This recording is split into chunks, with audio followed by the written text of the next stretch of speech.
Welcome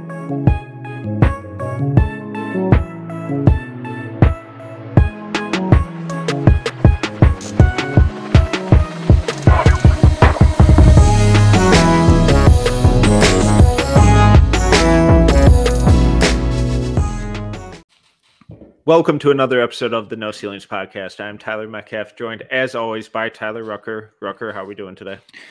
Tyler Metcalf. It's Tuesday. I've had a chaotic day of being an adult, but that's what happens with life. Just the worst. And what better way to fix that than to talk about some basketball? So how are we doing today, Mr. Metcalf? I have a feeling I'm going to be a little off the rails this one.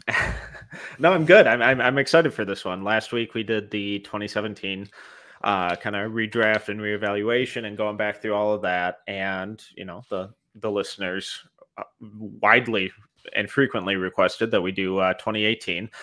So that's what we're here to do today, is go back through the 2018 draft and, you know, what's been a hit, what's missed, and then do a redraft at the end. Before we jump into that, just some housekeeping notes. We are going back in time again this week, but next week we will be looking more towards the future, where we do a U17 FIBA recap, and then the week after that we'll be diving in and recapping Peach Jam, and then who knows where we'll go. So today, though, we are doing the 2018 redraft, and when I was going back through the draft board and putting the outline together, I started getting a little nervous because there are about 30 dudes in this draft that I could easily talk for 20 minutes a piece on. And so, forewarning, listener, we may go long on this, but there's a lot that went on in this draft and a lot of fascinating repercussions. So just for a refresher, this was the draft where DeAndre Ayton went first, Marvin Bagley went second to the Kings, Luka Doncic went third to the Hawks and was traded to the Mavericks, who took Trae Young at 5, and then Jaren Jackson went fourth to the Memphis Grizzlies.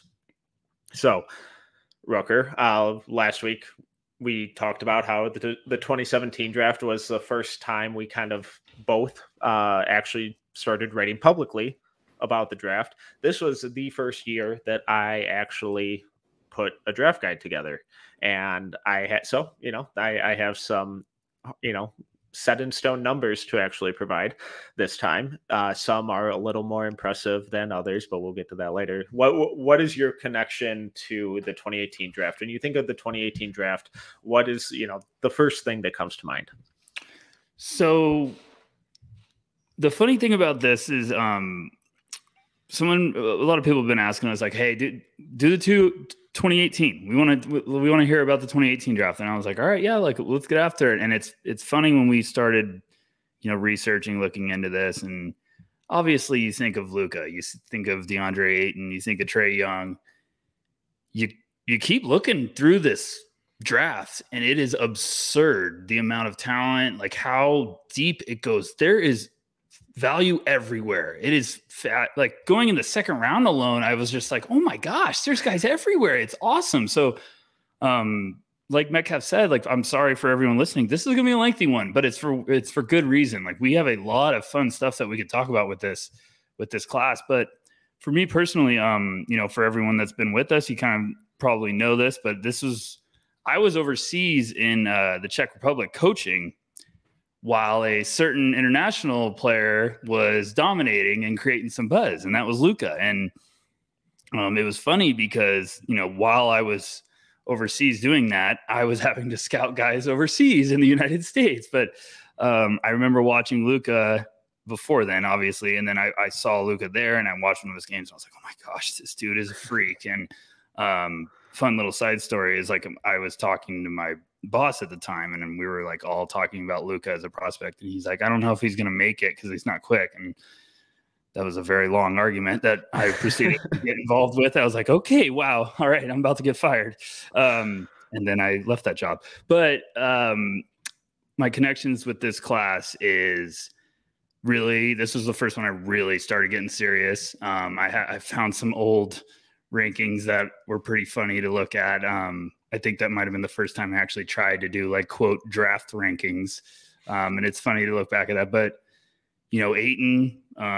There was a debate about the Ayton going to Phoenix and Luka and the Kings drama. And it's really fascinating to look back at this class and see some of these names, like where they went all over the place. But I'm excited to break this down with you, Metcalf. I'm excited to hear about your draft guide rankings now.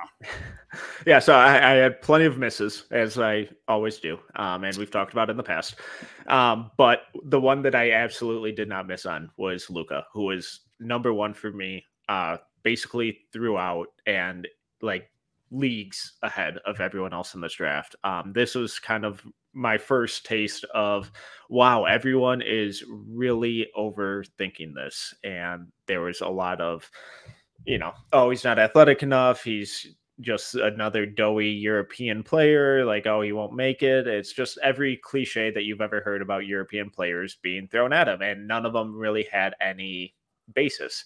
Yeah, Luka wasn't the most explosive athlete, but he's freaking huge and dictates the pace and is extraordinary at decelerating, and he's just a basketball genius. And that's where the skills like that are easily overcome the lack of quote unquote explosiveness. So I think it's pretty clear that Luka is already emerged as head and shoulders the best player from this class. Where were you at with Luka entering the draft? I loved everything about him, and I'm not just saying this because of how good Luka's turned. I watched him. The game I watched was I'm not even going to pretend like I remember who they were playing against, but it was with Dragic. And I remember watching that game. It was just a crazy game down the stretch when they were playing overseas, and Dragic was on fire, and he just kept force feeding Luka. And I was like, that tells you how special of a prospect a young guy is when a veteran in the NBA who dominates overseas is on fire in a close game down the stretch, and he's just feeding this young kid, just feeding him the ball.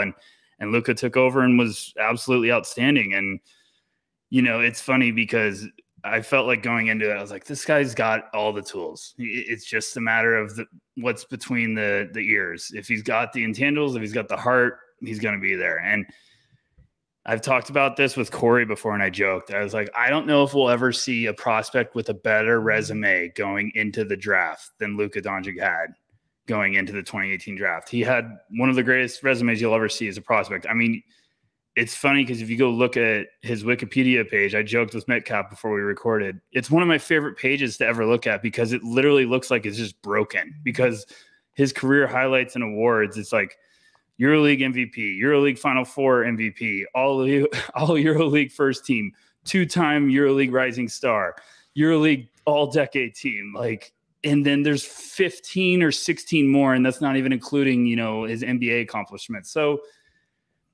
he was signed to Real Madrid, a 5-year contract at 13 years old.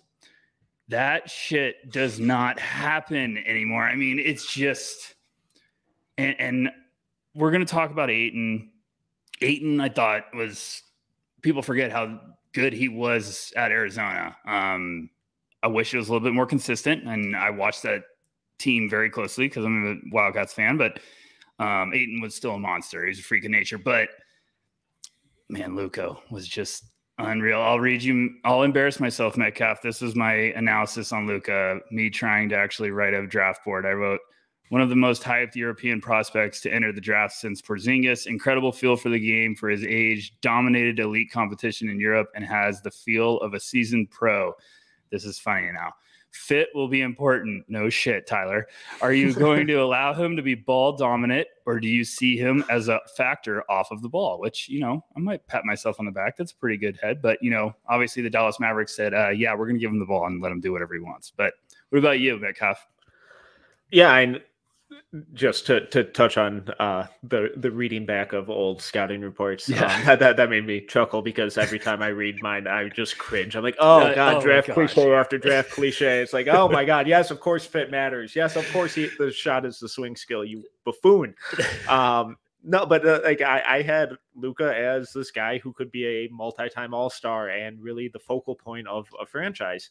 I didn't throw the MVP term on, in the description because of, one of those guys gets to do that every year. And usually that's limited to one of about 4 guys every year who are even in the running. But I think the best place to start with Luka is the playmaking and how he just dictated the pace and just everything about the game. And this is him as a teenager where he's looking off help defenders, where he's, unfazed by doubles and hard hedges, where he's getting bumped out to the half court and then moving the secondary defenders despite being under pressure. Just his level of composure and ball handling and strength, floor vision, touch on the passes, everything he did elevated the game of his teammates by, leaps and bounds.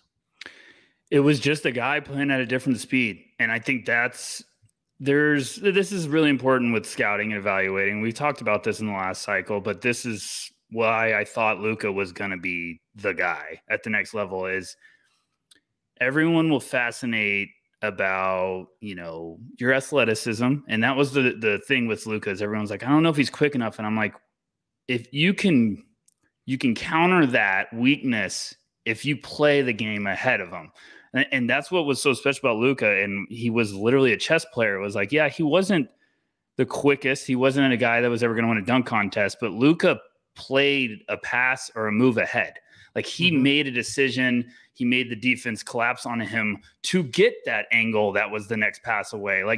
And that's what you just saw with some of those clips. And we've seen that time and time again with what makes him special. You can be all over him and he's just getting smothered, but he just needs that tiny window. And it's getting the second line of defense to react just enough so he makes that pass. Like you just showed, like he has beautiful reads where you're just like, gosh, this guy's making reads like this, but that also goes like he's been playing against elite competition since he was so young. He had so much experience.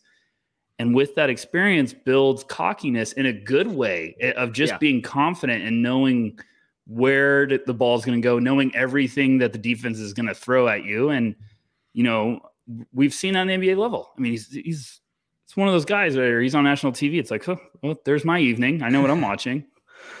Yeah. The vision and, ability to read the pass and move defenders is an extraordinary skill. But I think the thing that often gets slept on with passing is just the variety of types of passes guys can make. Making that quick touch pass is a lot different than a bounce pass out of the pick and roll, and which is different than a touch pass over the top to a roller for an alley-oop.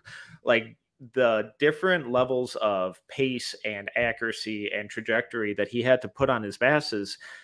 And he was doing that at 16, 17 years old in the world's second toughest league. And it immediately translated. So the fact that, there were questions about, oh, well, is he athletic enough? He's a savant. He understands every inch of the floor, both horizontally and vertically, better than almost anyone who's currently in the league. So it's like, this guy just understands how basketball works. And it was another, lesson in there are a lot of different aspects to athleticism. And I've really tried to stop just calling guys bad athletes or, oh, he's just not a good athlete, because they're different levels to that. Vertical explosiveness is an aspect of it. Deceleration, strength, footwork, balance, all of those are different types of athleticism, or different, pools that feed into the general label of athleticism. And Luka's strength was constantly on display. His footwork was, his balance was, his deceleration, his ability to stop on a dime and let the defenders just fly past him. It was incredible. Yeah, he's not dunking on guys every other play, but he's dictating the pace of the play. He's making the defenders play at his speed, which is something we just rarely ever see from teenagers. I've always said, like, guys that are the point guards or ball handlers with elite speed, I feel like they're like a Ferrari in the open court. I feel like Luka's almost like a Ferrari in like the city, like where you just like he's switched between gears so fast. You can't get up to 100, but he's great coming around those corners. He's great shifting gears left and right, kind of reacting to the defense, the traffic, if you want to put it that way. He's just so special at, I know I don't have the speed that everybody else does. I'm not that athlete, but you're going to play my speed. You're going to come down to my level And if you do that, I'm going to tear you apart. Like, I'm going to pick you apart because I know everything you're going to put at me. I have the handles. I have the quickness to get in and out, and I have the playmaking and the vision. And that's what has made him so special. And that's what is just going to make him a superstar to continue to watch. Like, it's basketball porn watching Luka sometimes, because you're just like, oh my gosh. Like, no offense, sorry, Suns fans. That game 7 on the road, you knew right away in like the first minute. Yeah. Like, he hit a couple shots and you're like, oh shit. Yeah, so he's dialed in. Like, I had a Suns friend, shout out Neem. He literally texted me. He's like, oh fuck. And I was like, yeah, he ain't losing. Just like, he looks like he has the eye of the tiger in this one. But you know, that's just the type of player he's turned out to be. And man, I mean, that's also something with evaluating where it's like, I think it's really important that you can get caught up watching something and being like, well, he doesn't have this, but it's like, are you really paying attention to what he does have? Like, we always say, like, figure out what he can do. Luka could do a shitload of stuff on the basketball court. Just because he wasn't the LeBron James type of athlete doesn't mean we shouldn't be just wowed by his skills. Yeah, and you know, that lack of explosiveness typically leans people towards underrating a prospect's scoring ability or scoring projection. And it's crazy that a lot of what Luka did or excelled at in EuroLeague is exactly what he's excelling at now, where he's using that strong frame to get to the rim. That's touch that he shows on his passes to finish at the rim. And that's the step back 3, where it's like, oh, okay, this is real legit. And this is, you know, he's obviously not going to be JJ Redick or, you know, Steph Curry or Ray Allen from 3, but he's more than comfortable consistently hitting that step back. Going back through his tape and reviewing for this, something that really stood out to me was how much quicker he played with Real Madrid, and how much more off ball they kind of used him, or, you know, kind of put him in motion to then generate those on ball reps. So when you think about him as a scorer, now compared to where he was at Real Madrid, are you surprised by how he's evolved, or is this kind of the trajectory that you thought his developmental path would take? You know, it's really interesting. This is why I love you, Metcalf, because that's just a great topic. And it was funny because today, to get ready for this, like, I went back and actually watched the full draft, and it got around to Luka's highlights, and you know, good friend Mike Schmitz, he was asked to kind of break down Luka, and the first thing he said he was a transition just nightmare. And I was like, that's really interesting, because that's not the first thing I think of when it comes to Luka right now with the Mavericks. Like, I would think of him now, like, my first thought would be just like, oh, half court demon. Like, and I'm not saying like Luka's not a threat in transition. I mean, the dude's a threat everywhere on the court the moment he steps up for introductions.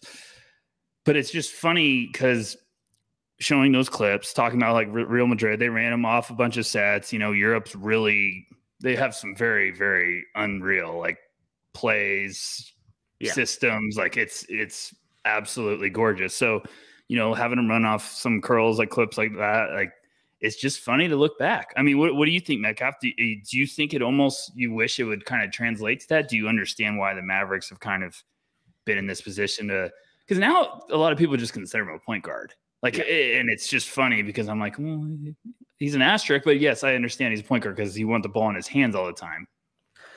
Yeah, and just re-looking back at those, it just gave me more faith that, okay, he has experience playing off ball. It's not that he's never done it, so maybe there is, you know, some more of that we can incorporate. We saw a bit of it with Jalen Brunson this year, but I do think there is another level for him to really step that up, which, you know, we saw it with LeBron when, you know, he went to Miami, where, oh, okay, I don't have to do everything all the time. And when I'm not, I can rest. I can recharge the batteries to then expend energy later in games in different areas that I haven't always done. And I think that's a really important kind of transition for him. So obviously the right person has to come in to be able to do that, and to convince Luka of, hey, this guy can do some of that. He can do some of this creation while you know, obviously I don't want him just standing in the corner or standing above the break, because that becomes a little, it's like, okay, well, you're not providing anything now besides spotting up. but I do think there are some different ways that he can be incorporated, because he's shown in the past that, yeah, he's done that. And just the way he would get out in transition and really push, it's like, oh God, that's fun. Like, I want to see that Luka again. I want to see quick Luka again. So it was just really, really interesting, and something I kind of forgot about his game. Yeah, I mean, and it's no dig at, Jalen Brunson or guys like that, but it does bring up the idea of like, okay, what if he gets a guy with him in that backcourt that, an athletic wing that or just an athletic ball handler that's like, now Luka could play off the ball. Now you're giving him a whole nother wrinkle to his game. And I'm not saying he never plays off the ball. I'm just saying the idea of like, okay, that all of a sudden makes things really, really interesting. And, I think that's what we're also waiting to see is Luka get another guy, another weapon that can all of a sudden maybe open up another, Pandora's box when it comes to just the type of versatility that Luka has, because he is a very ball dominant guy right now, but it's like, no shit. You want to give him the ball. Yeah, for good reason. You want him to have the ball in your hand all the time. All right. Well, leading up to the draft, the Suns hired Igor Kokoshkov, which was Luka's international coach. And it seemed like that was going to be the play. Looking back, knowing that they didn't go that direction, it seems like a weird hire, which they rectified, or not necessarily rectified, that's a poor choice of word, but altered rather soon. And instead of going with Luka, they went with the Arizona Wildcat, DeAndre Ayton, who was a physical marvel at Arizona. I had him 2 on my board that year. I thought his offensive upside was immense. I was a little more skeptical of his defense, which has been so much better than I ever thought. Where were you at with Ayton? I was very impressed with Ayton.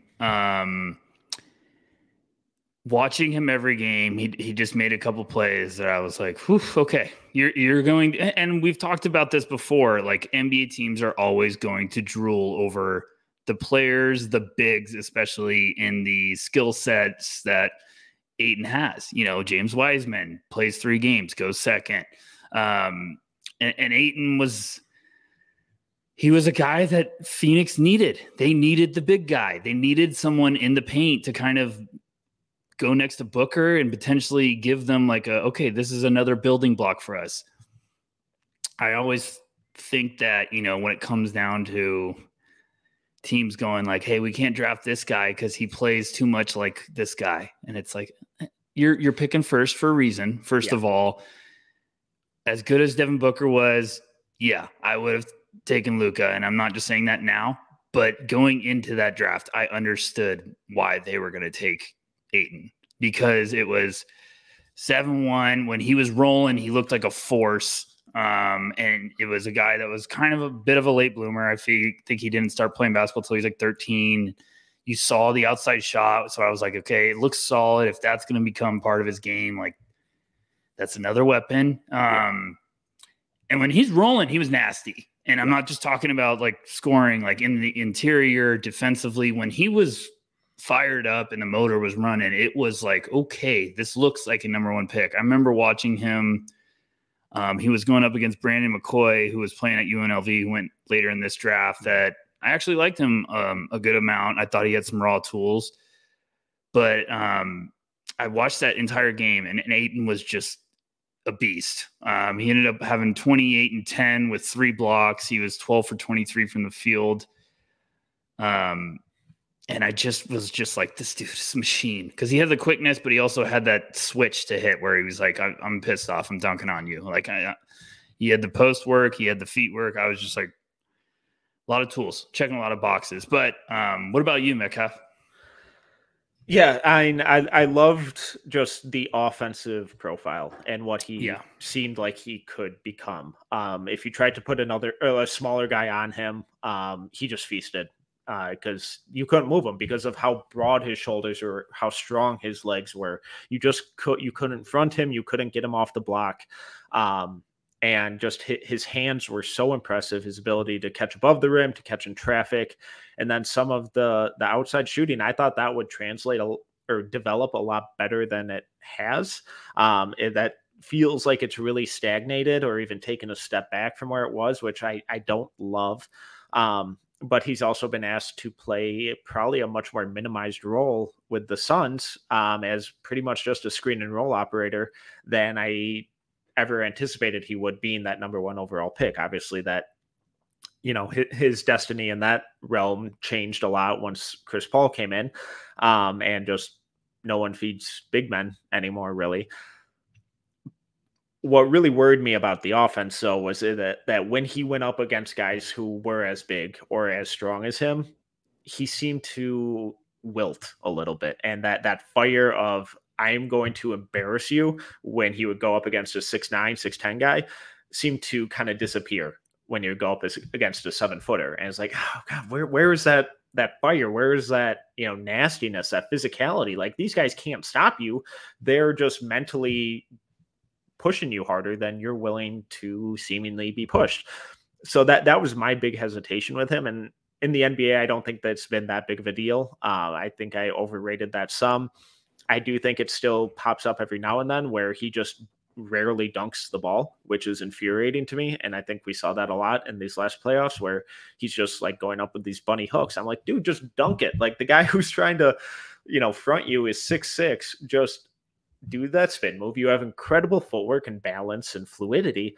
Just do that one, left foot drop step and yam it on this guy. So that was frustrating. I thought the defense at Arizona was a disaster too. I thought he was erratic with his positioning, kind of soft. They played that weird 2-big lineup, which apparently Ayton always viewed himself as a power forward. So I think that may have been a little more catering to him and his preferences.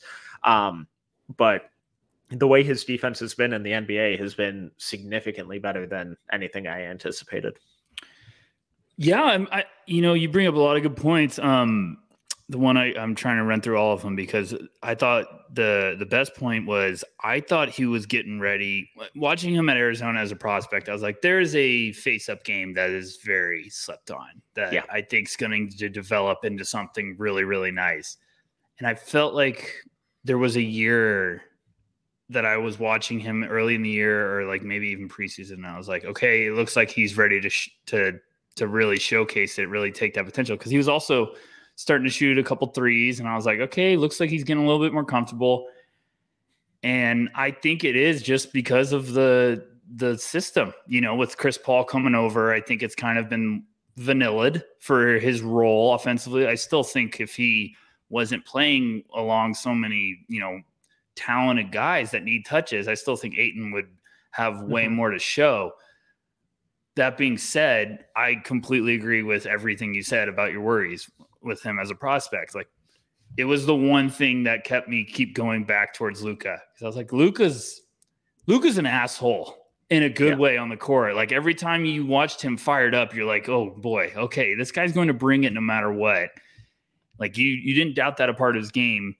Ayton, it just sometimes it was what side of the bed he woke up on. Like, you could tell pretty early on, like, oh boy, he looks a little rattled. And then all of a sudden he'd go on the stretch. Like, he ended the last 7 games at Arizona. He had 22 and 14 with almost 2 blocks a game, 63% from the field.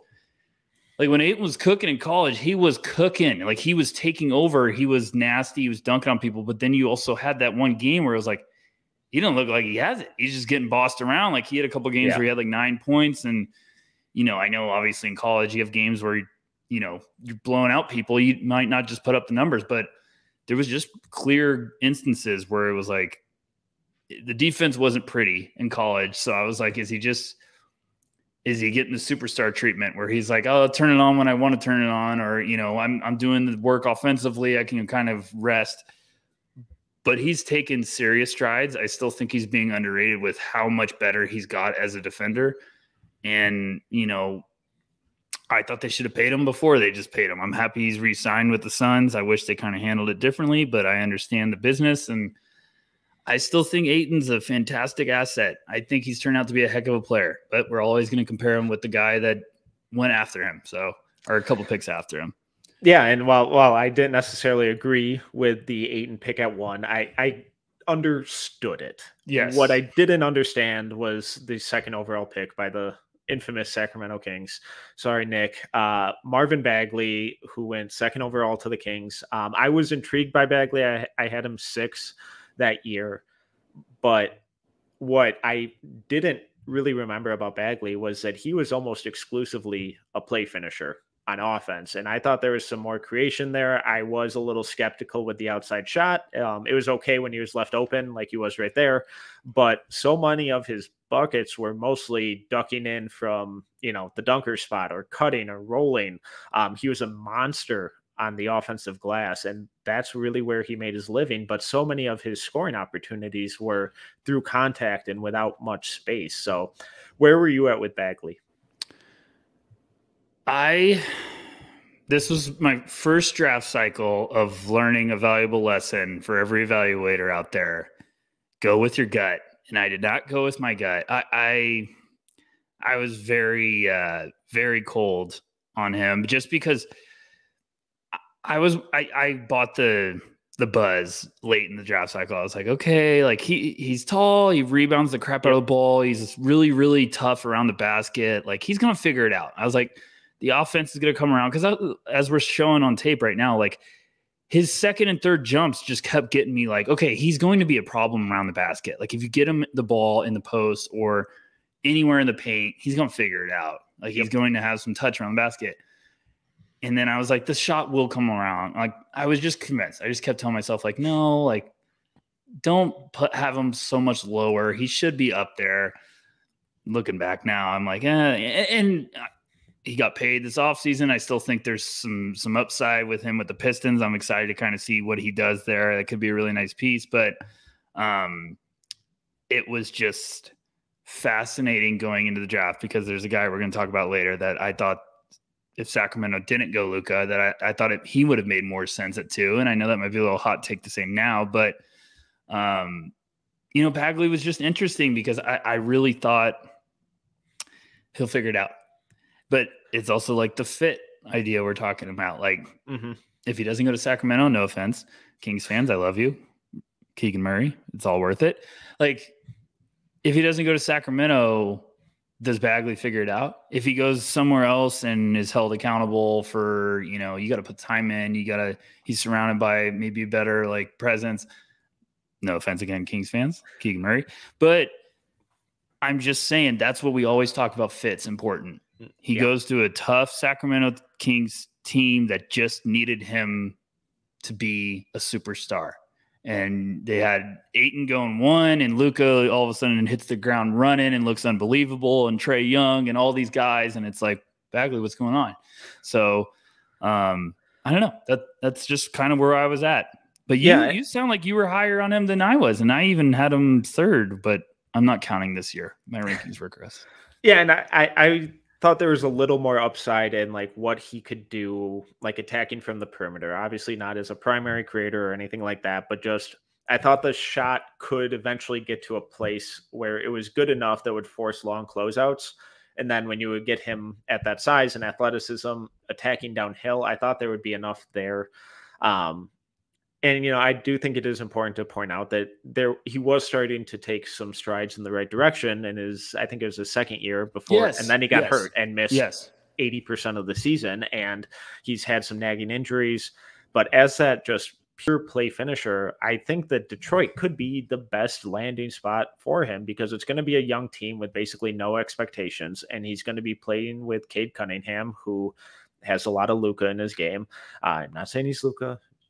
There's just some similar styles there, people. So take a breath. And, playing off of Jaden Ivey, who has immense gravity and ability to get to the rim and create those dump off passes. So if he can just kind of find ways to feast out of the pick and roll or ducking in from the dunker spot or cutting or running in transition, I do think that there is a role and a path for him to still earning meaningful minutes. My biggest issue with him, though, was the defense, which I thought was brutal. And at that size, you can't just be, a hugely negative defender. But it was so much outweighed by the offensive production. I just more fun with numbers here. He was one of 8 players since 2008.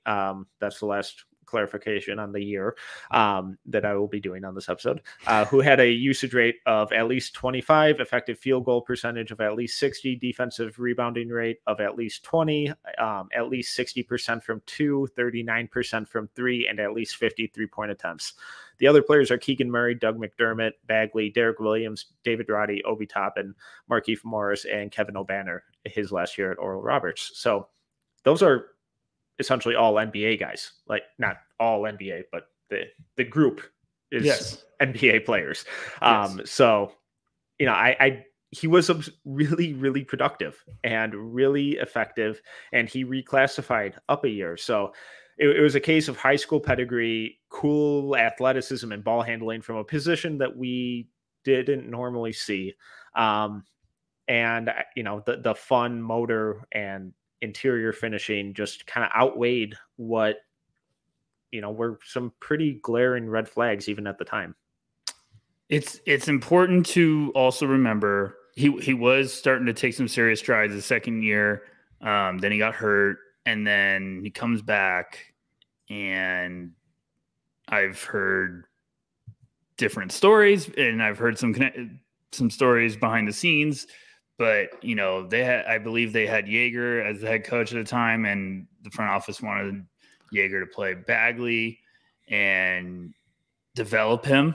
Mm-hmm. And Jaeger was like, I'm going to win. Like, if he's not going to do what I want him to do, I'm going to win. Like, I'm going to play the guys that can help us win. They butted heads, and that's part of the whole experience Bagley had. I mean, we're talking about the nightmare first year. The second year, he looks like he's going to take strides, gets hurt. That's already 2 years. And then they butt heads third year. It was kind of a disaster. And then now he's ended up in a great spot. And this is a perfect fit for him because they are on the rise. They have talent. They have everybody that's been right around that high draft pick that's ready to go to war. So he's going to be held accountable. And Detroit rewarded him this offseason. They gave him a great extension, and I'm really excited to watch what Bagley can do this upcoming year because this is a rare opportunity for guys like this, where it's like, okay, you had a little bit of a rough start to your career. Not everyone hits it at the same stride, but you can get rolling. You know, Jermaine O'Neal was a guy I've written about before. Like, he got drafted early with Portland, never found his groove, got traded to Indiana, absolutely blossomed, turned into an all-star. You never know with Bagley. This could be the perfect thing for him. Yeah, and someone else who has kind of seemingly found their perfect fit, and he did that on draft night, was Jaren Jackson Jr., who went 4th overall to the Memphis Grizzlies. And, you know, he was a bit of a wild card or home run swing because he kind of had some inconsistent minutes and role at Michigan State. I loved the defensive versatility and floor spacing that he provided. I had him 3rd that year. My concerns were about the fouling, which has still plagued him. And then just kind of other aspects that weren't really there. There was just things that he was never really going to be asked to do. But he shot 39% from 3 on 96 attempts, had an effective field goal rate or percentage of 59 and a block rate of 14. He's the only player since 2008 to hit those marks. It just shows the absurd two-way versatility that he had at his size. So where were you at with Jaren Jackson Jr.? He was the guy, the more I watched, the more I kept telling myself, like, grow some balls and put him ahead of Bagley. Because this is who I was talking about earlier. I was like, okay, if Sacramento wasn't going to take, you know, Luka, which shout out Vlade, if they weren't going to take him, I was like, then take Jackson. I was like, this dude if some team is just patient with him, he is going to be a freak. Because every time I watched him, I was like, he's just going to need someone to just be patient. He just needs reps. He just needs to keep playing. Because I was like, the defensive tools, the athleticism, the length. I mean, if you're watching on YouTube with us, he's been dunking on every single person in this clip or blocking their shots. And then he was stepping out, hitting the 3 ball. I thought it looked good. I just thought a lot of stuff he was showing. I was like, boy, this is something. Like, you can't teach some of these defensive instincts. It's coming over on the help and making, you know, weak side blocks. It's just digging, collapsing right there. We see for the block up top. I really like Jaren Jackson. And the thing was about him that I still love his game at the NBA level. He just like, it seems every time he's getting cooking or starting to look good, he gets hurt. And I'm like, the damn knee injuries. I want to fight whoever invented the ACL tear. Okay, that's bad jokes. But no, I mean, it's just injuries suck. And I want him to stay healthy because I love his potential. Early on with Memphis, I was just like, man, this dude is going to be so nasty. And now he just, it's like me playing pickup. I just foul everyone. But someone needs to tell him he doesn't have the summer league foul out count. Like he doesn't have 10 fouls. He's only got, But I really like the Metcalf. This is one of those guys that like I said before, it was my first year of the cycle, kind of taking it real serious and trying to make rankings. And every time I watched Jaren Jackson, I was like, this dude could be so damn good if someone just doesn't rush the process, just trust it and just keep building blocks with that development each year. And I still really like him. I just wish he'd stop fouling. He's fouled us twice since we've been talking about him. And that's the big thing. He hasn't been able to stay healthy, but when he has, he's been incredible, and he hasn't been able to stay out of foul trouble. But when he has, he's been incredible. And I don't have the splits right now. Kudos to my awesome research here. What do you need? I got you. What do you need? No, just his foul rate when he was this last 2 years when he was playing center versus when he was playing power forward. Oh, I'm not doing that. No blood. Yeah, no foul. Listeners can look it up, but it's night and day where, when Steven Adams or another center was on the floor with him and he's not bruising for every rebound or being the primary rim protector, but he can be that weak side disruptor. That's where, that's how he's been able to stay out of foul trouble. So hopefully as he continues to get stronger and hopefully, this foot injury doesn't keep him out too long or derail too much of his conditioning this season, hopefully he can come back a little cleaner with the defensive fundamentals and stuff, because the raw tools on both ends of the floor, they were really impressive and really intriguing at Michigan State, and they've only improved year by year. Yeah, I mean, his rookie year in the NBA, he averaged 13.8, 4.7 rebounds, 1.4 blocks in 26 minutes a game while shooting 50.6, 35.9 from three, 76.6 from the free throw line. His second year, he jumps up to 17.4 points, 4.6 rebounds, 1.6 blocks, 46% from the field, almost 40% from three.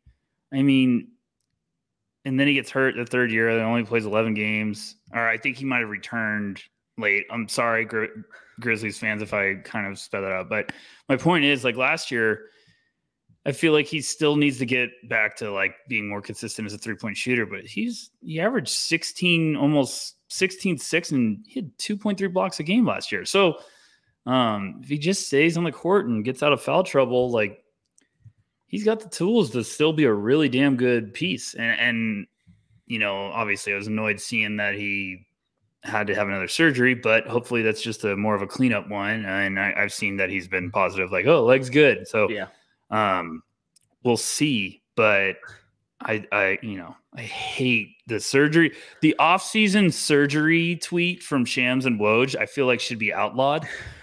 We should just get them all at once and be like, ugh, okay.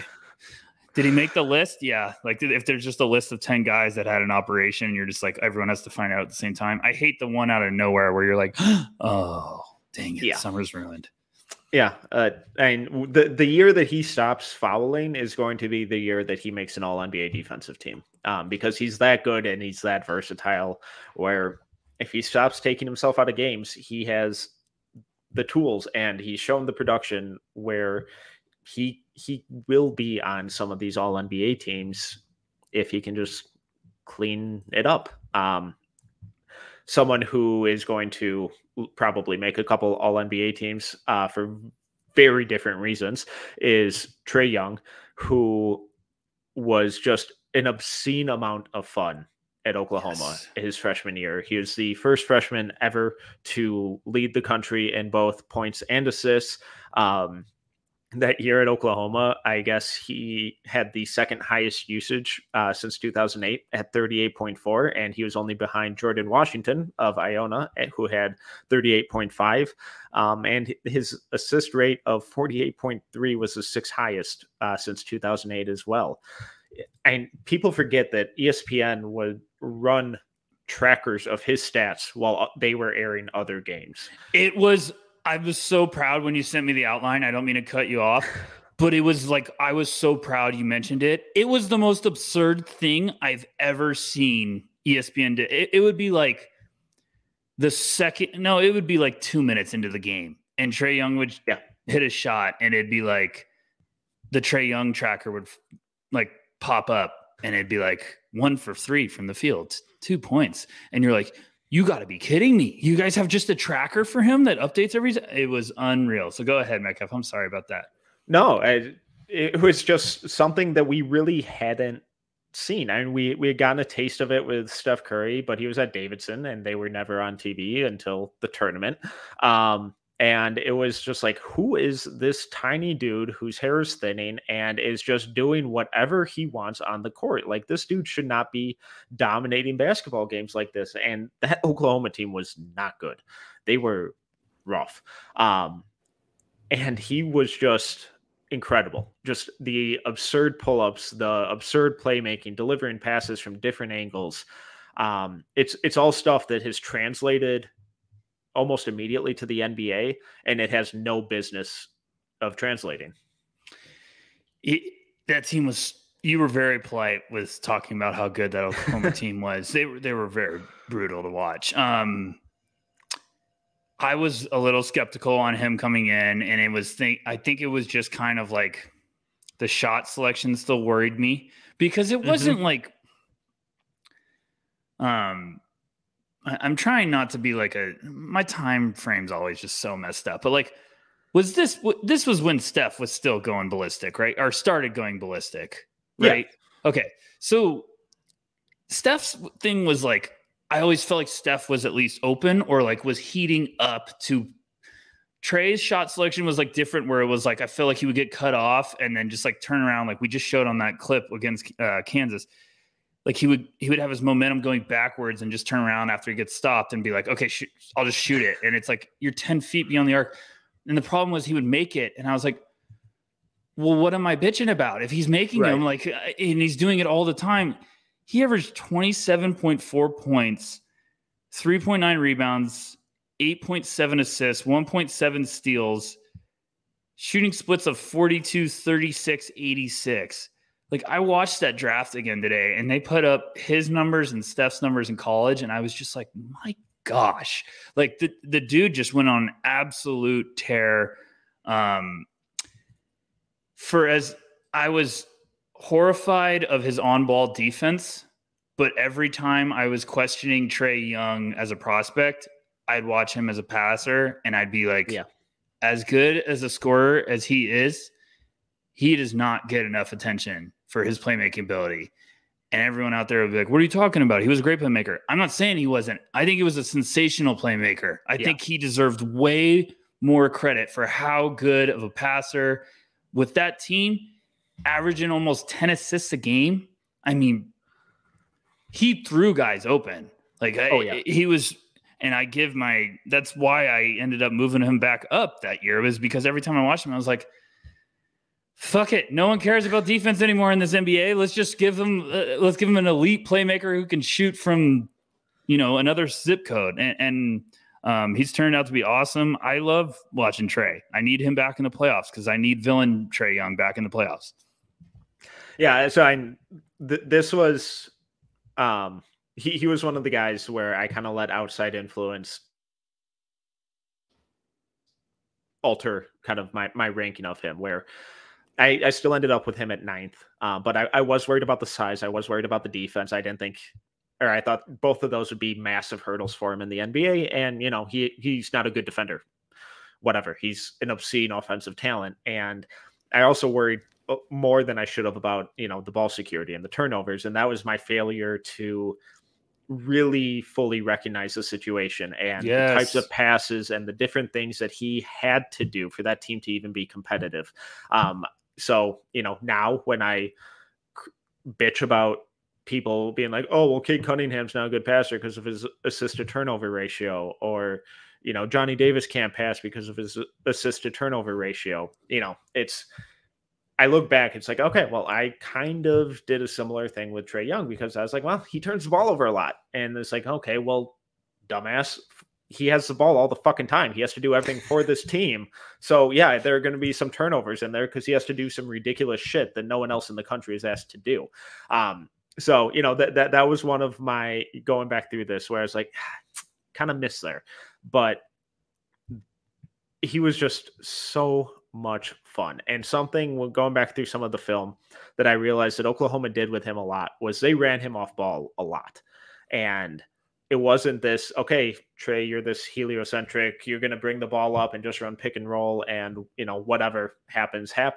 It was, no, we're going to run sets and we're going to put you in motion and run you off screens to then create on ball opportunities. So the big gripe with Trae in the NBA, besides the defense, has been that he's too on ball dominant and that he needs to do more off ball. And going back through some of that tape really gave me a lot more hope that that's something that he can, pivot back into, especially with DeJounte Murray coming in. And I do think that there are some really cool avenues for the Hawks offense to go down. Yeah, I mean, watching him with the ball in his hands, I mean, you look back at some of these numbers, like John Morant was still one of the most, just his college film, his playmaking ability, like how he literally did throw guys open all the time. And he averaged 24.5 and 10 assists a game as a sophomore at Murray State. He had a usage percentage of 33.3 that year, an assist percentage of 51.8, which is like, holy crap, 51.8. Trae had a assist percentage of 48.6. So, I mean, that just goes to show you how ridiculous he was. And Atlanta and the Knicks last year, I thought were two teams that the prior year all of a sudden got a jolt of, success. And I was going into last season and I was like, I'm going to be interested to watch those teams because now everyone knows they're coming. Like now they're not going to sneak up on anyone. So I wouldn't be shocked if they take a step back because Atlanta goes from out of nowhere to Eastern Conference appearance. And then, they took a step back last year. I think Trae is going to be on the warpath this year. I'm excited to watch that Atlanta team, especially next to Murray. I don't want to say his first name anymore because now Hawks fans will come after me. But yeah, I'm like you, Metcalf. I'll be interested to see, especially him playing next to Murray. Like we'll see if that brings out his effectiveness again, like the off-ball role you're talking about. But he was a fun prospect at Oklahoma. It was just one of those guys that I feel like you get bored of evaluating and be like, screw it. I'll throw on Trae Young film and make my night good, Exactly. Well, so that kind of rounds out the top 5. I want to dive into some guys who, based on their draft slot, were seemingly underrated. And the one that I have to start with is Mikal Bridges, who I have absolutely adored. He went 10th to his hometown 76ers, who immediately traded him to the Suns for Zaire Smith, and that hasn't aged well. Even though Zaire had some weird nut allergy reaction that essentially ruined his NBA career. There are better stories on that you can go look up, though. I had Mikal Bridges 4th in that draft. I adored everything he did on the basketball court. I thought he was a perfect player for what that 76ers team needed. His 3-and-D ability, since 2008, he's one of 3 players to have an effective field goal rate of over 60, a block rate of at least 3.5, a steal rate of at least 2.5, a 3-point percentage of at least 39, and at least 100 3-point attempts. One of those players was Gordon Hayward as a freshman. The other 2 were Mikal Bridges in his sophomore and junior seasons. He was really fucking good. And That has been one of my proudest evaluations. Show me all the Bridges film we can get our hands of. This was one of my favorite films I've ever evaluated, like one of my favorite prospects I've ever evaluated. Just the entire process of like watching every single aspect. I was drunk in love, literally. Beyonce, shout out. I come around on some of these prospects, and when a guy jumps off like this, I'm like, big circle. Like, just circle the name, bold it, whatever you want to do. And watching Bridges at Villanova with that system, with what Jay Wright was trying to implement, and how he played the game, how he impacted every aspect, every level, I was like, this, I even wrote it down. I have my old report up. I said, this is one of my safest picks in the lottery.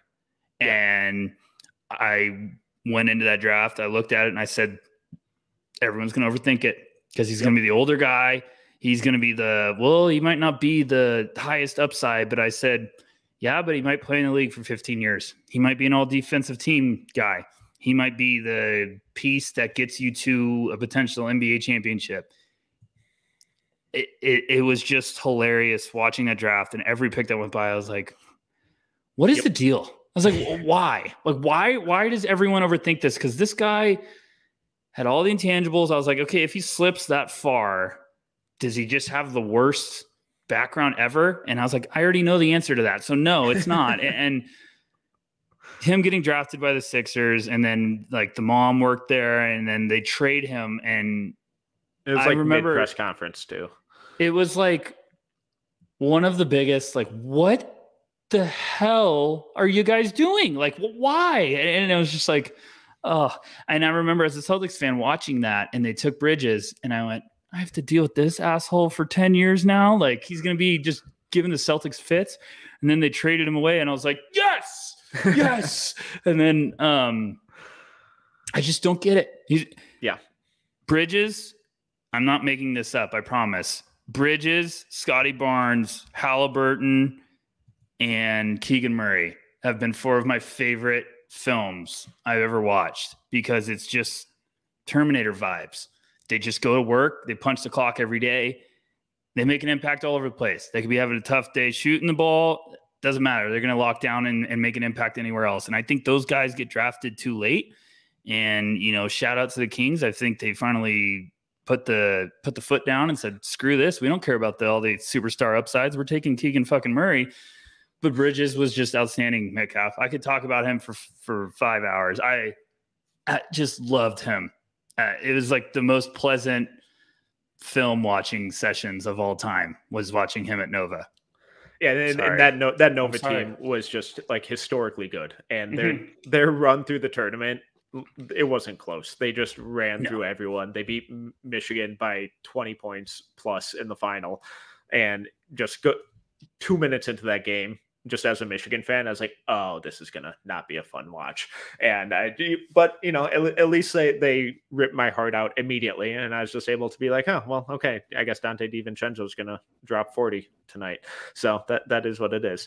But someone who, well, obviously we both love Mikal, and I think he's more of that elite third starter on a contender type player. Someone who has more of that number one option on a contender is Shai Gilgeous-Alexander, who went 11th. I had him 15th.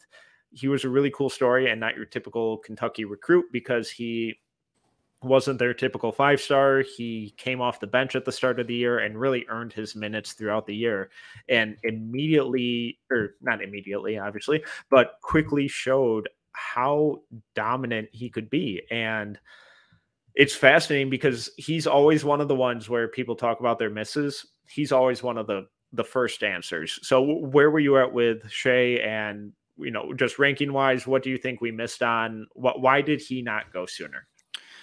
Hello, my name is Tyler Rucker, and I'm one of those that missed on Shai. No, what's funny is I'm looking at these rankings, and I literally had him 12th. And I swear I have a different ranking somewhere else that I had him way lower. So I'm gonna I'm going to call this as a bad list or something happened here. I don't know.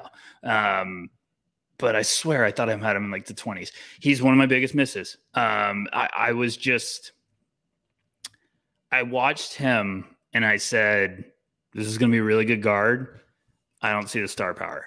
I said, this is going to be a guy that plays 12 years in the league. He's going to be a really solid piece. He's probably going to get some really nice contracts over his career. And I was just like, I don't know if I see that next power. And it's unbelievable. Now, it is unbelievable watching this film right now. And I'm like, what was I drinking? Oh, yeah. Like, what in the world was I doing? Like, because he's shifty. He had good size. I've talked about this, I think, with Corey before. I think I was just convinced like he was a 2. I was like, I don't know if he's going to be an NBA 1. I think he's like a 6'6", 2. And then, I mean, I just feel dumber the more I'm talking right now. Yeah. So, no, I mean, he's turned out to be I'm an absolute humongous SGA fan. I think he's turned into be an absolute star. I love him with the Thunder. I'm very excited to watch that team this year. Thunder up for all the OKC fans. What was it for you, Metcalf? Like, what was it that you were just like, I get it. Like what, did you have any hesitations or were you just like, no, this guy's going to be a monster? No, and I had him at 15, so I had some questions with him. I didn't fully trust the shot. And he shot, what was it? Like 40.4%, but only on 57 attempts. It was a really slow release. Just a really kind of set shot that, looking back on it, it kind of looked Dyson Daniels-esque, honestly. And over the years, Shai has really sped up that release and become much quicker and more decisive shooting off the dribble. So I think that was a huge development in his game. And then I don't know. I honestly don't know why I didn't buy in more, because I think I really underrated the rim pressure that he generated. His footwork, his ball handling, his composure, it was all so impressive. And now seeing him being one of the most effective drivers in the NBA, it's like, yeah, and he showed it there. It's like these guys so frequently are trying to show us what they can do, and we just have to be willing to actually see it. I mean, he at Kentucky averaged 14, 4, and 5 with 1.6 steals a game and shooting splits of 48, 40, 81. Not sure what Tyler Rucker was thinking that year. Like, and I guess I swear I had him lower. I guess I had him 12th, but I didn't feel good about it. If I had him 12th, I got peer pressured at the end and said, shit, I can't have this guy look. I was just like, I don't know about Shai. And watching him in the NBA, I'm like, my goodness, like this dude could play. So I'm always going to say it was one of my misses, because looking at him now, I went, why the hell didn't I have him in the top 10? Like, well, I'm still pissed off in my rankings, and I'm looking at some of the names I had ahead, and what was I thinking? So, but hey, that's how it goes. That's why we do it. That's why we work to get better. If I watch Shai right now as a prospect, you guys would have to put a straitjacket on me. I'd be like, oh my goodness, this dude, I'm already telling guys that I love in 2023 that I'm about to go crazy for. And you guys are like, calm down, Rucker. We couldn't get you to talk about the draft last year or this time of the year. What else you got, Metcalf? Who else do you want to talk about? Yeah, I think I have so much with this class. Two guys I really want. I don't care. We're going long. We're not rushing this one. I'm sorry for everyone listening. That's like, you're driving. You're like, man, can you guys just finish up? No, we have to make it a two-parter. This is a really deep class. Like everyone wants to talk about this. So one guy who I think has really, really outperformed where he was drafted is Robert Williams, who went 27th. Yeah, baby. Let's get some Time Lord. You see what I did there? Let's not rush this. All right, this turned into a 3-hour podcast. So I love Robert Williams coming out of Texas A&M. I had him, well, and when I say loved, I mean, I still had him outside the lottery at 16th, but I thought he was just an athletic freak. His rim running, his rim protection was absurd.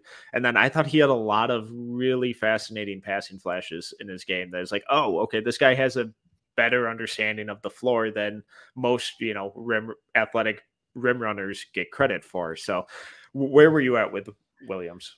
According to the Lost Files, that's what I'm going to start calling this big board, this Phantom big board apparently I put together. I must have just been hammered when I put this together. But anyways, maybe I should just do that all the time. I had Robert Williams 13th. Look at you doctoring old files to make yourself look better. I swear I'm not. I could say so many jokes right now. No, I'm not going to. I swear I did it because I'm still looking at some of these names. Like I have a pretty rough stretch coming up. So we're going to end it with this one. Yep. I loved him. He was one of those guys, like the passing was just something that always kept coming. Like I was like, okay, we've talked about, me and you have talked about this before, like the athletic big we always get nervous about. Mm-hmm.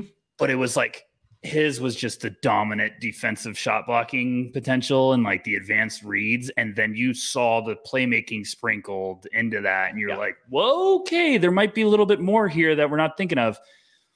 And I remember the draft day, he kept falling. And I was like, this is going to be the damn medicals, isn't it? And I think he kept slipping. And as a Celtic fan, you know, I'm still passionate, diehard, like at this time, rooting for the Celtics. And I remember I was like, oh my gosh, we need Robert Williams so bad. And I'm like screaming at the TV each pick. I'm like, just take him. Please keep falling. And he ends up going there. And funniest story for people that don't remember, I think he missed his first introduction, like meeting, like conference call. Yeah. Because he like missed the plane or missed it was hilarious. So like that's why they kind of give him Time Lord jokes also. But no, I mean I really, really liked him.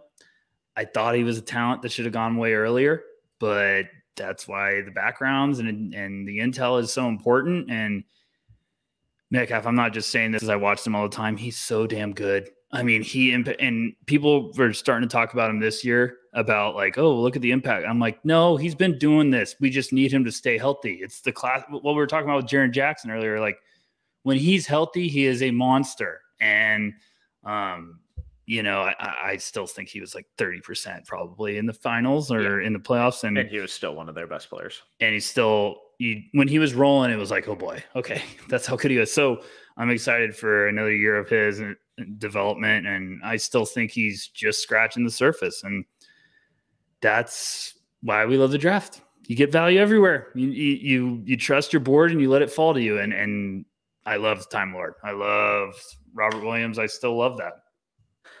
Yeah, and someone else who has really shown that they have provided an immense amount of value, despite being taken later, is Jalen Brunson, who went 33rd. I was lower on Brunson. I had him at 34th. I just didn't see the lack of size, the lack of athleticism really being enough for him to be more than a backup point guard. Turns out I was wrong as he runs to the bank with $100 million. So where were you at with Brunson? Is this what you expected? Have you been really surprised by anything with him?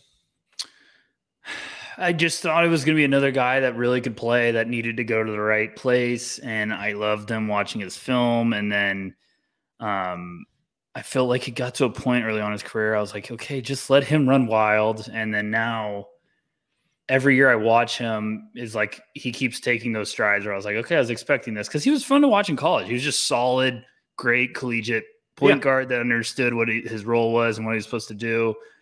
And then, now, like, I'm really pumped to see what he can do with the Knicks just because you saw when Luka went down for a little stretch last year, he really started putting up some numbers, like kind of carrying the Mavs and keeping them afloat for a little bit.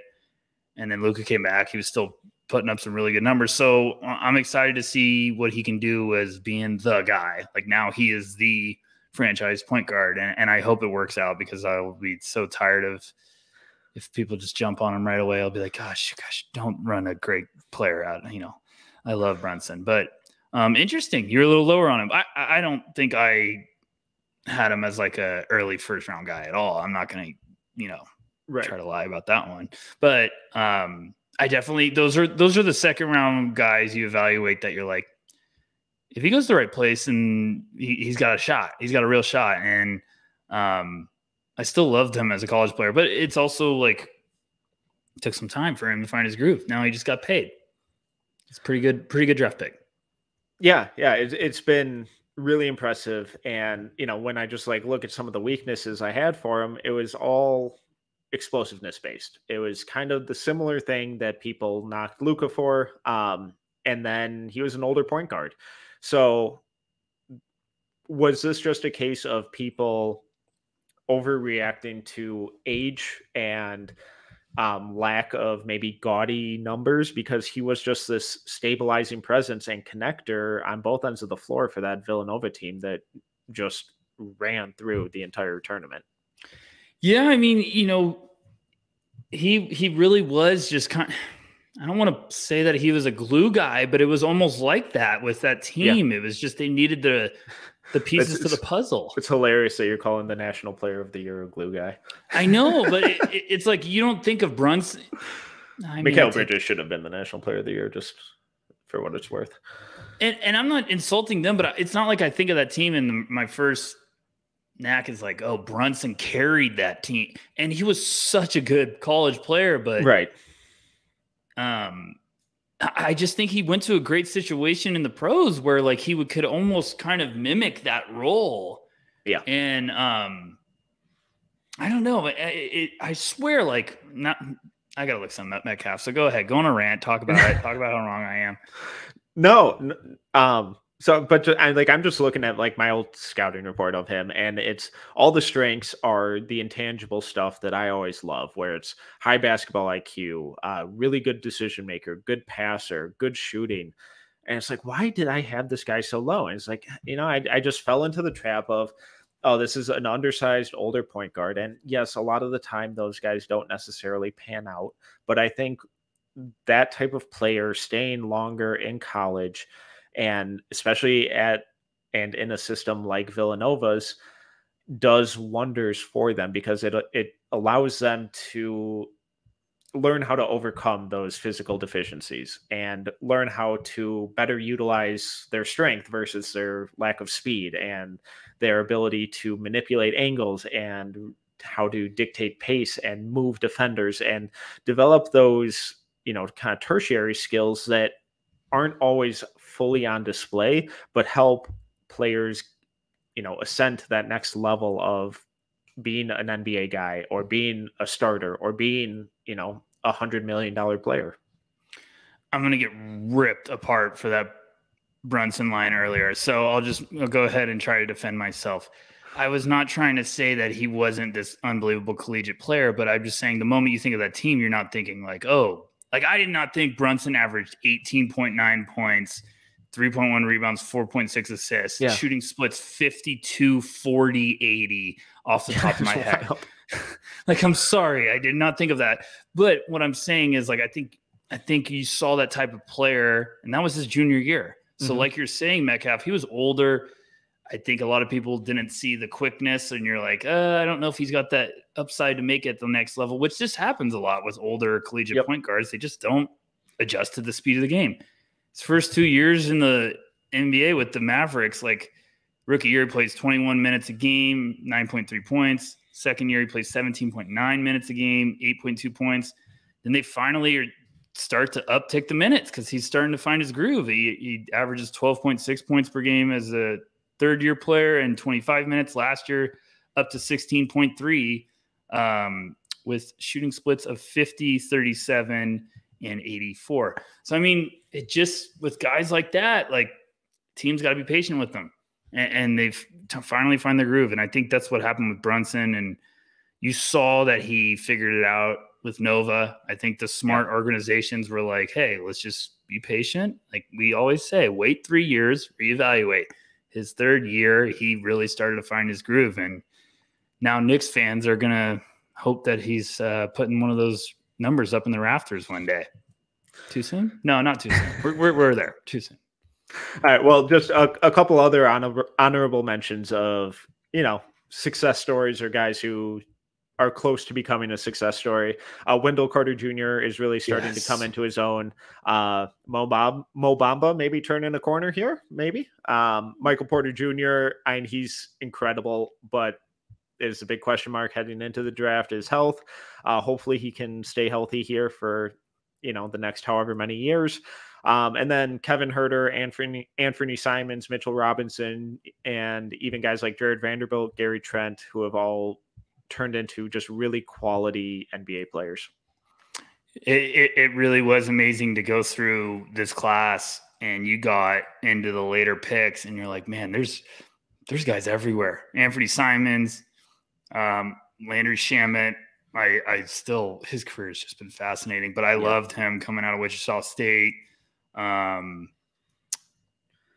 Brunson goes 33rd, Devontae Graham 34th, Mitchell Robinson 36th, Gary Trent Jr. 37th, Vanderbilt 41st, Bruce Brown 42nd, DeAnthony Melton 46th. Like, it's just crazy all over the place.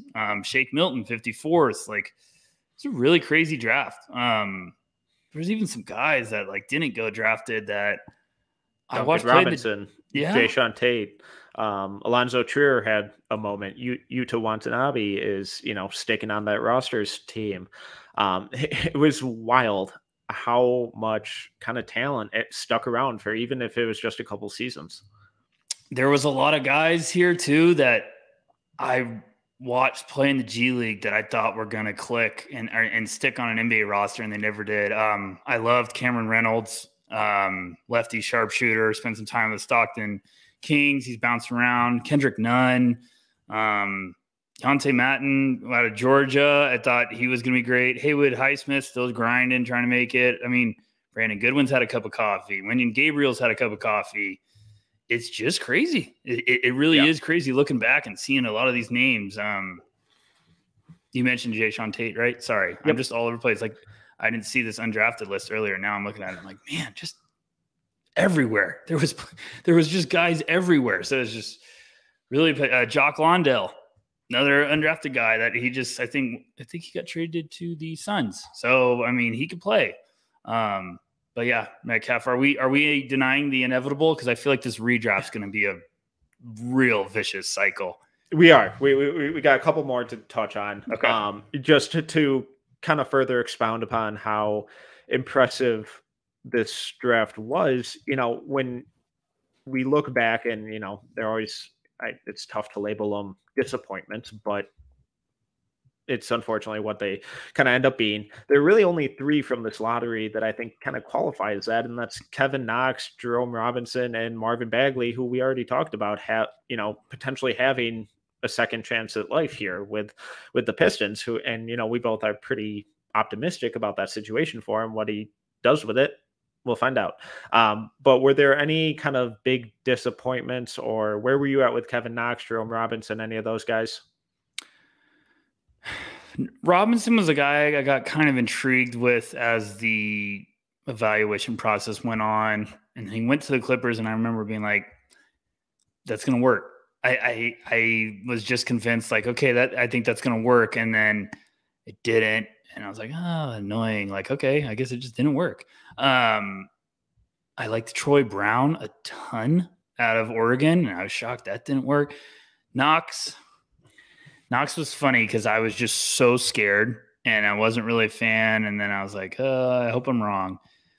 And when I was running backcourt and trying to post like clips all the time on Twitter, I once posted like Kevin Knox looked outstanding at Summer League, blah, blah, blah, like finished this game with blah, blah, blah. And someone just ripped me apart. Like, it was the funniest thing because I was like, the one time I've ever been positive about Kevin Knox, and someone just jumped on me like a damn like lion attacking a field of prey. And I was like, all right, I guess that's my Kevin Knox experience. But, I learned my lesson. Stick to your gut. But what about you, Metcalf? Yeah, and earlier I mentioned how my Trae Young evaluation was skewed by public perception. My Kevin Knox one definitely was, just in the wrong direction. And I didn't like Knox at all that season. Kevin, you want to come on the pod talk about it? Or... I just didn't get it, because all these people were like, oh, God, this guy could be top 5. I'm like, in what world is this guy a top 5 player in this draft? And I ended up with him at 14.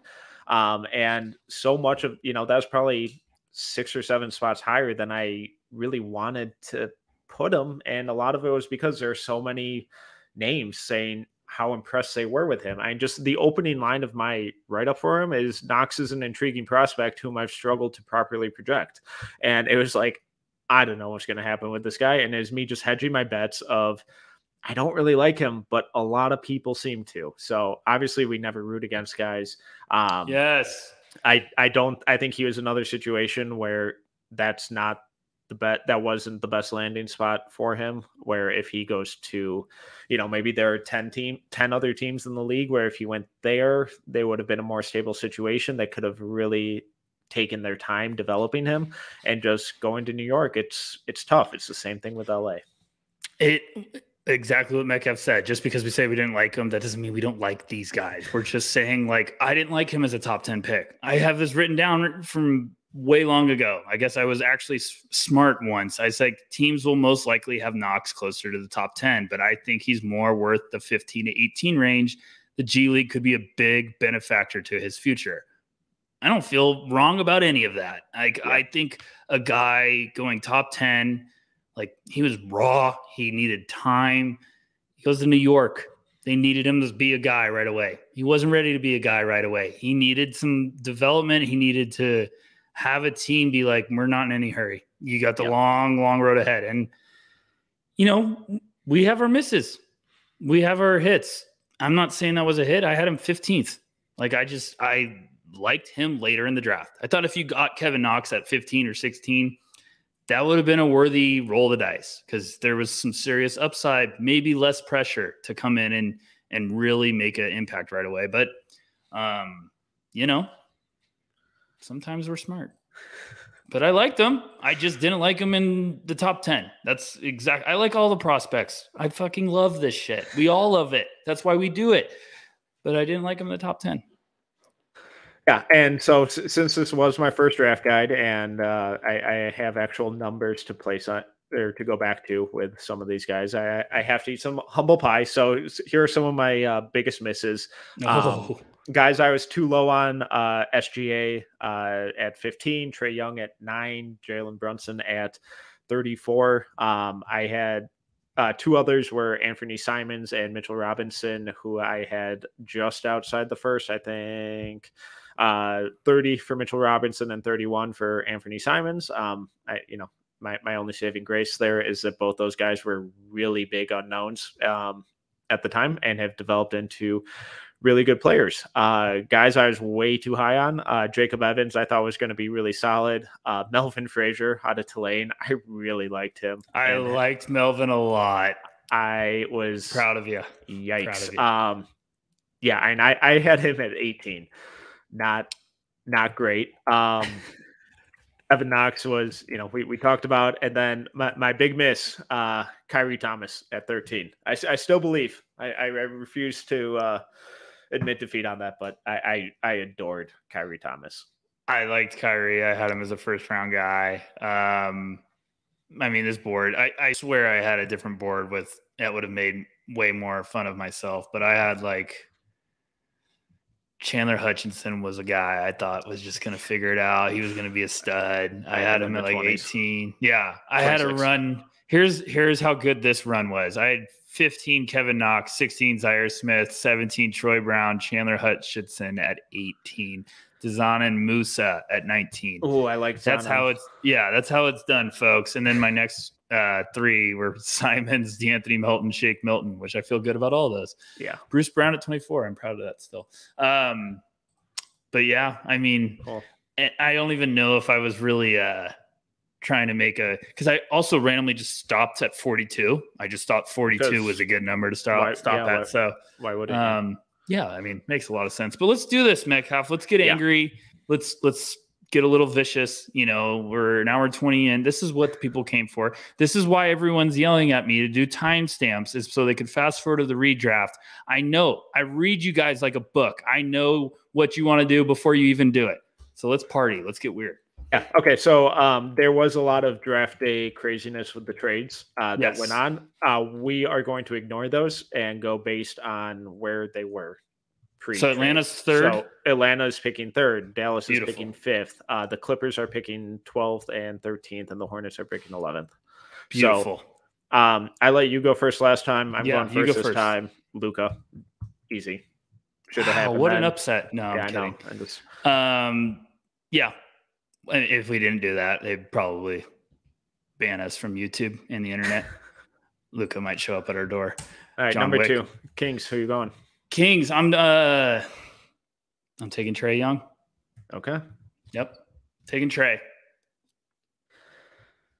Interesting. Okay. Would have been a good switch. Well, interesting. Give me a break. Come on.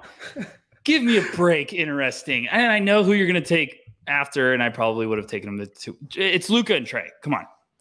And I love DeAndre Ayton, but it's Luka and Trae. All right. Number 3 for the Hawks. I'm going to take Shai Gilgeous-Alexander. Wow, we had the same 1, 2, 3. I'm proud of you. Okay. I had Shai too, but yes, we had it was just splitting hairs. Just preference with the size. But I'm not trying to undermine anything Trae Young has done. He is. I could have done that. I could have done that, but I'm still going with Trae. I love it. Yeah. I love SGA. I'm not still sleeping on him, but for Grizzlies, Trae. Who you got? Stop rushing me. Okay. I'm taking Ayton at 4. Okay. I know, and I know what you're going to do, and I don't like it, but go ahead and do it. What? 5, Dallas. I know what you're going to do. Just get it over with. Rip it off. Do I go with the heart or do I go with my heart or my brain?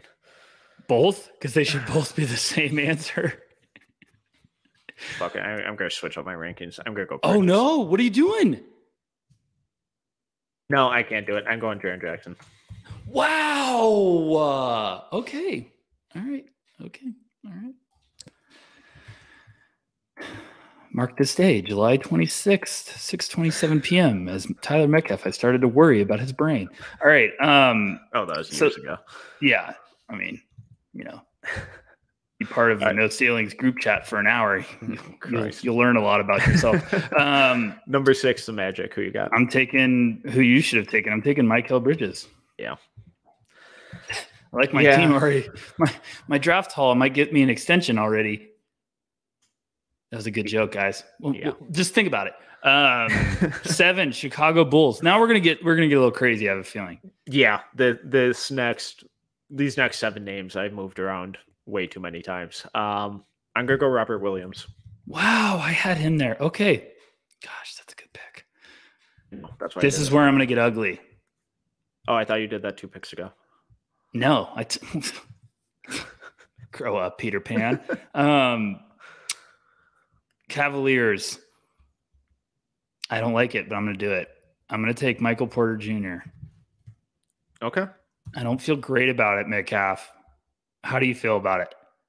So I'll stay with it. I'll stay with it. I'm not going to change it. Just Yeah, he was right in that range for me. I had him at 10 on my list, and it's because of the injuries. It's really it. And it's like, can we really trust this guy to play? And, through no fault of his own, he just has some really shitty injuries. So talent-wise, he, probably should be top 5 or 6 on this list. But when you can't play, kind of hard to take you higher. So I don't hate it.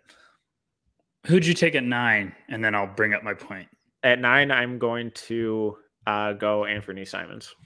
Whoa! All right. Okay. Great. All right. Wow. What's your point? I thought the next guy you were going to take is I am still the biggest. I'm going to take him at 10, so I'll just talk about it now. I'm still the biggest Colin Sexton fan. So interesting. Okay. I thought about taking him still at 8 to Cleveland because I think he's a dog, young bull. I still really, really like him. Mm-hmm. Like the first couple of years he was rolling in the second half of the year, the post All-Star game break. Yeah. Whatever. You know what I'm trying to say? The splits were really impressive. So I was like, okay, time to put the full year together. And I think he's gotten better. I think he's feisty. I love him and Garland.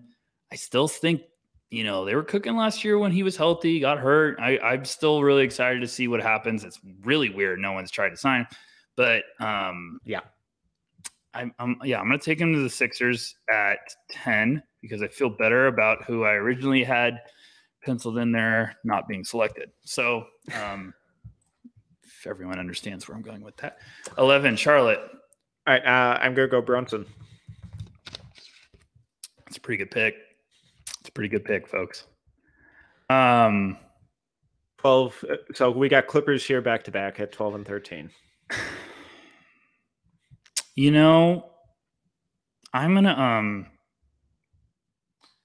gonna take someone that might shock a little. I was really, really high on him. We briefly talked about him. I'm gonna take Wendell Carter still. Yeah, I almost thought about taking him earlier. He's another guy I just absolutely adored his college film.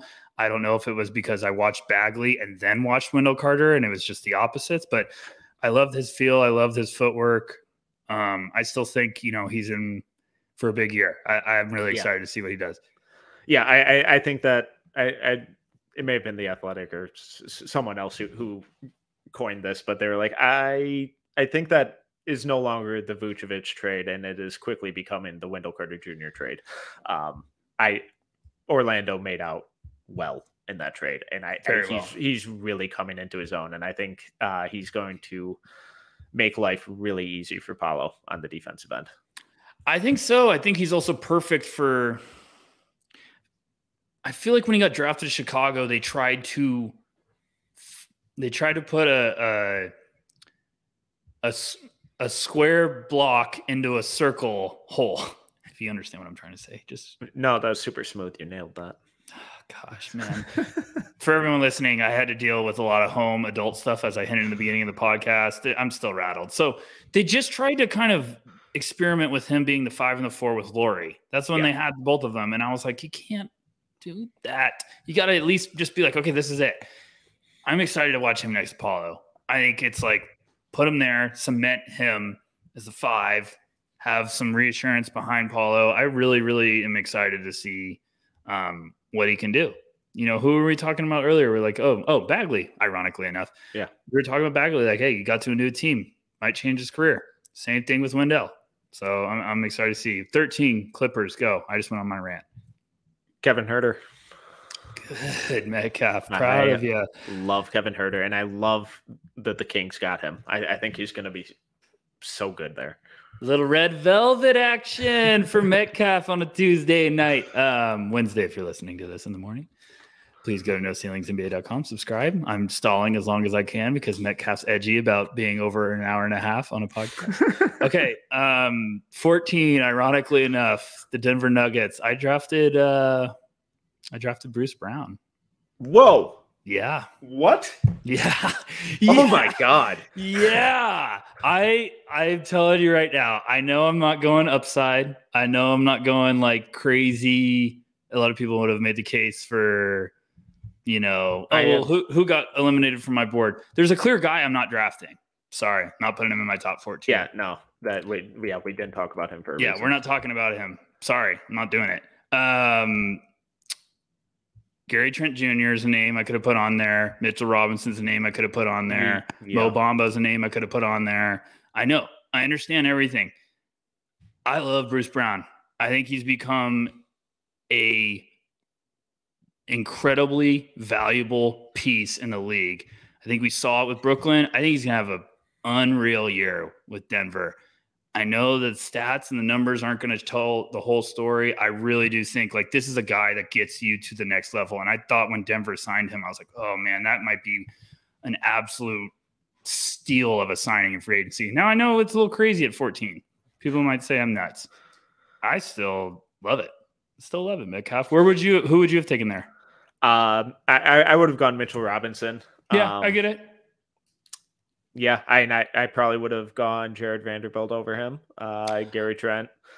Well, why Vanderbilt over Brown? We're just talking now. Like, because I think the idea of both of them is what I think we're on the same mindset of like why we value them so highly. Because I think you can't win titles unless you have a guy like Vanderbilt or Brown. I almost had Vanderbilt going here. I didn't have Anthony in my first top 14. I should have had him.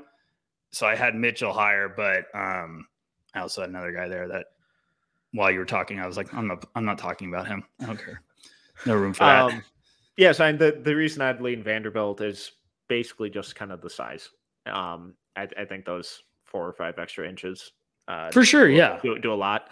But they are similar players, except Bruce Brown's 3 took a meaningful jump this last season, and if that's sustainable for him going forward, that's going to be huge in Denver. But I don't know. I also just kind of fell in love with Jared Vanderbilt these last 2 seasons in Minnesota, and just some of the defensive capabilities that he showed were really absurd, and just an insane work rate, rebounding rate on both ends of the floor.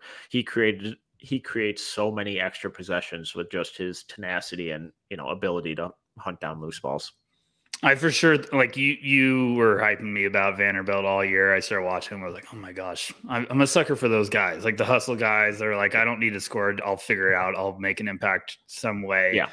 And then I still have some PTSD of like, even though the Celtics swept the Nets, Bruce Brown had some games where I was like, this dude's hitting threes now. Like, I just feel like he guards multiple positions. He can play multiple positions. If that outside shot is coming along, like you said, like he showcased in the playoffs, that is a weapon, because you can just be like, Bruce, we need a 3 who could come in and play the backup or small forward. And it's like, Bruce Brown can do it. He can play the 2. They were playing him at the damn 4 sometimes. Like, he's just one of those guys that he's just a thorn in your feet. You keep walking around. And he was a lot of fun at Miami too. Yes. He was a really good player. I'm not sure if he was a 5-star, but I think he was top 100 recruit at the least. And he used to be able to shoot, and then he had that shoulder injury, I think, going into his senior year, that it was similar to kind of Fultz, where the shot vanished. It went away because of the shoulder injury. So I'm really hoping that it comes back, because that could really change his kind of career outlook. And obviously we're not talking about Steph Curry shooting. We're talking about PJ Tucker from the corner shooting. Yeah. If he can, and obviously PJ Tucker's perfected that almost, but if he can fulfill that type of role, then his overall, impact as a player elevates so much. Yeah. I mean, you looked at me like I had 3 heads when I said it, but I still think him or Vanderbilt, I would have been 100% with. Mitchell Robinson, 100% with. It really was a fun class. I know we went lengthy with this one, but this deserved the time. I'm excited for future ones, but it's a good redraft, Metcalf. That's a good squad, Yeah, this was a lot of fun. Next week, we will be back and talking about the U17 FIBA recap. And the week after, we will be doing a recap on Peach Jam. So make sure to check those out. But Rucker, tell the people where they can find you. Yeah, this was a blast. I'm really excited for the FIBA U17 stuff. That's been me and Metcalf's homework assignment. I just got as blurry as possible for everyone on YouTube. So you're just kind of seeing a shadow now. I'm all over the place. But I'm at noceilingsnba.com. You can find me at Twitter at Tyler_Rucker. I'm going to be having some work coming up on the website. I've been working on this monster of a piece. It's pretty much, it's turned into its own monster. It's turned into pretty much like Stranger Things, all of the scary stuff from it. I'm trying to kind of, steer it in the right direction, but it's getting a little nasty. But when that is ready, I will hint that OKC Thunder fans, you should be very excited to read it. It's not just about Chet, but yeah, Metcalf, thanks for doing this. I'm really enjoying these. It's given me some excitement to count down the days. I can't help myself. I'm already watching 2023 film. I mean, I messaged you the other day, like, hey, what do you think of this guy? And I'm like, Tyler Rucker, it's July 26th. You need to pump the brakes, but can't help it.